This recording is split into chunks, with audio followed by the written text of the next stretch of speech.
کوئی اللہ نے کعبہ میرے گھر میں بھی اتارا ہے؟ کبھی ہم نے سوچا ہو کہ کوئی کعبہ اللہ نے میرے گھر میں بھی اتارا ہے؟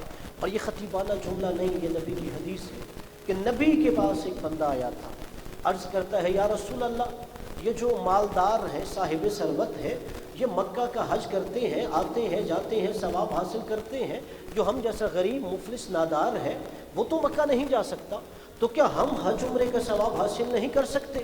مولا نے کہا تو بھی حج عمرے کا ثواب حاصل کر سکتا ہے۔ کہتا ہے یا رسول اللہ میں تو کعبہ جا نہیں سکتا۔ رسول خدا نے کہا ایسے کر، تو یہاں سے اٹھ، اپنے گھر جا، اپنے گھر جا کر ایک محبت بھری نگاہ والدین کے چہرے پہ ڈال، تجھے ایک حج عمرے کا ثواب مل جائے۔ تیرے گھر میں بھی کعبہ موجود ہے۔ اس نے کہا یا رسول اللہ اس کا مطلب یہ ہے کہ اگر میں ایک دن میں 100 دفعہ ان کا چہرہ محبت کی نگاہ سے دیکھوں؟ رسول نے کہا والذی بیدہ نفسی، مجھے اس ذات کی قسم ہے جس کے قبضہ قدرت میں محمد مصطفیٰ کی جان ہے، اگر تو ایک دن میں 100 دفعہ محبت بھری نگاہ والدین کے چہرے پہ ڈال، اللہ تیرے نامہ اعمال میں 100 حج عمرے کا ثواب لکھ دے گا۔ تو اللہ نے کعبہ یہ ہمارے گھر میں اتارا ہے ماں باپ کی شکل میں، اور پھر ہم میں سے ہر ایک جنت کا متلاشی ہے۔ اللہ کے نبی نے فرمایا بدبخت ہے وہ بندہ جس کے ماں باپ یا دونوں میں سے ایک زندہ ہو، وہ پھر بھی جہنم میں چلا جائے۔ اس لیے اللہ نے جنت تو گھر میں رکھی ہوئی تھی، اگر وہ پھر بھی جہنم میں چلا جائے تو نبی نے کہا بدبخت ہے۔ اور یہی جنت سمجھانے کے لیے آخری پھرتے مسائل۔ ایک شخص نبی کے پاس آیا، عرض کرتا ہے یا رسول اللہ میں نے ایک منت مانی تھی کہ اگر میرا فلاں کام ہو جائے تو میں جنت کی چوکھٹ جا کے چوموں گا اور حوران جنت کی پیشانی پہ بوسا دوں گا۔ یعنی اس نے منت مان لی، اب اس کا کام ہو گیا۔ آ کے رسول سے عرض کرتا ہے یا رسول اللہ آپ نے فرمایا جب کام ہو جائے تو وہ منت پوری کرنا واجب ہوتی ہے، اب مجھے بتائیے کہ میری منت کیسے پوری ہو کہ میں جنت کی چوکھٹ چوم لوں، حوران جنت کی پیشانی چوم لوں؟ رسول خدا نے فرمایا تو گھبرا نہیں، تیری منت میں دنیا میں ہی پوری کروا دوں۔ عرض کرتا ہے یا رسول اللہ کیسے؟ رسول نے کہا ایسے کر، تو یہاں سے اٹھ، یہاں سے اٹھ کے اپنے گھر جا، جہاں تیرے ماں باپ موجود ہیں، کہ گھر جا، تو ماں کے قدموں پہ بوسہ دے اور باپ کی پیشانی پہ بوسہ دے، تجھے میں ضمانت دیتا ہوں تو نے جنت کی چوکھٹ چومی ہے، حوران جنت کی پیشانی چومی ہے۔ وہ بندہ کہتا ہے یا رسول اللہ اگر میرے ماں باپ زندہ ہوتے تو میری منت پوری ہوتی، ان کا تو انتقال ہو چکا ہے، اب بتائیے یہ منت کیسے پوری ہوگی؟ رسول خدا نے فرمایا تو گھبرا نہیں، تیری منت پھر بھی دنیا میں پوری ہو سکتی ہے۔ عرض کرتا ہے یا رسول اللہ کیسے؟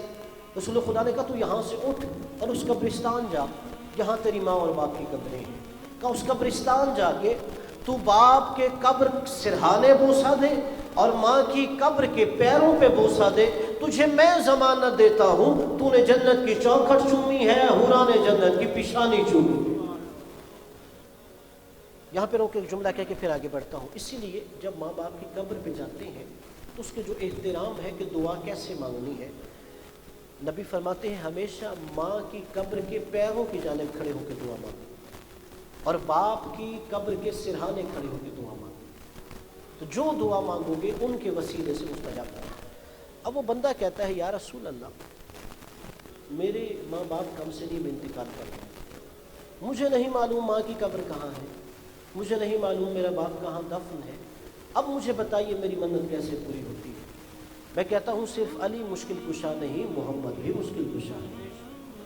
نبی نے کہا ماں باپ زندہ نہیں، تجھے ان کی قبروں کا پتہ نہیں، پھر بھی تیری منت میں بتاتا ہوں کیسے پوری ہوگی۔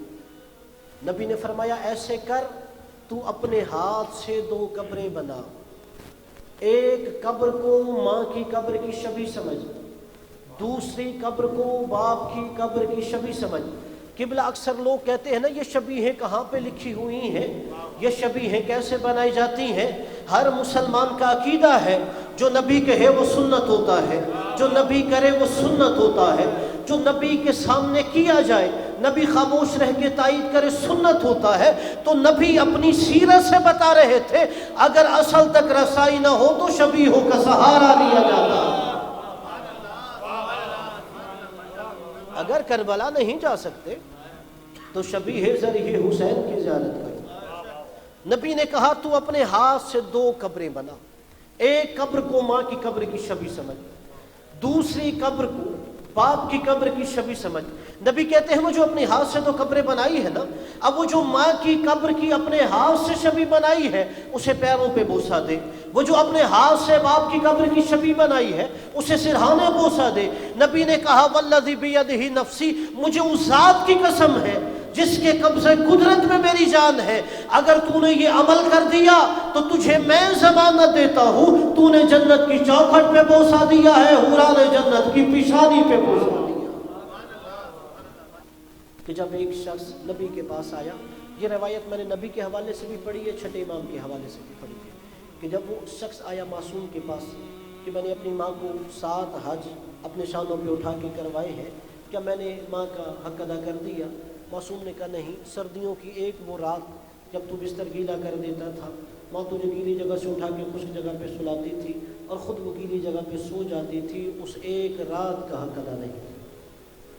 یہاں تک یہ روایت پڑھی جاتی۔ اس سے آگے میں نے جملے خود کتاب میں پڑھے، وہ سائل آگے معصوم سے کہتا ہے آپ نے کیسے کہہ دیا کہ میں نے ایک رات کا حق ادا نہیں کیا؟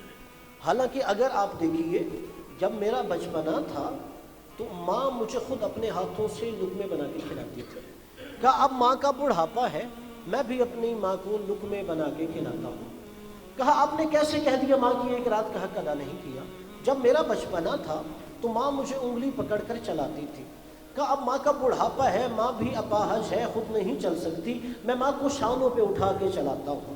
کہا جب میرا بچپنا تھا میں ایک ہی بات بار بار ماں سے پوچھتا تھا اور ماں مجھے بتاتی تھی، کہا اب ماں کا بڑھاپا ہے، ماں بھی ایک ہی بات بار بار مجھ سے پوچھتی ہے اور میں ماں کو بتاتا ہوں۔ کہا جو بچپن میں ماں میرے ساتھ کر رہی تھی اب بڑھاپے میں ماں کے ساتھ کر رہا ہوں، آپ نے کیسے کہہ دیا کہ ایک رات کا حق ادا نہیں کیا؟ اب برادران اسلام سر اٹھائیے، یہ جملہ لوہے دل پہ نقش کیجئے معصوم کا۔ مولا کے چہرے پہ مسکراہٹ آئی۔ مولا نے کہا تو یہ سمجھتا ہے کہ تو نے ماں کے سارے احسان اتار دیے کہ بچپن میں چونکہ ماں کھلا رہی تھی اب تو کھلا رہا ہے، بچپن میں ماں چلاتی تھی اب تو چلا رہا ہے، بچپن میں ماں ایک ہی بات بار بار بتاتی تھی اب تو بتا رہا ہے۔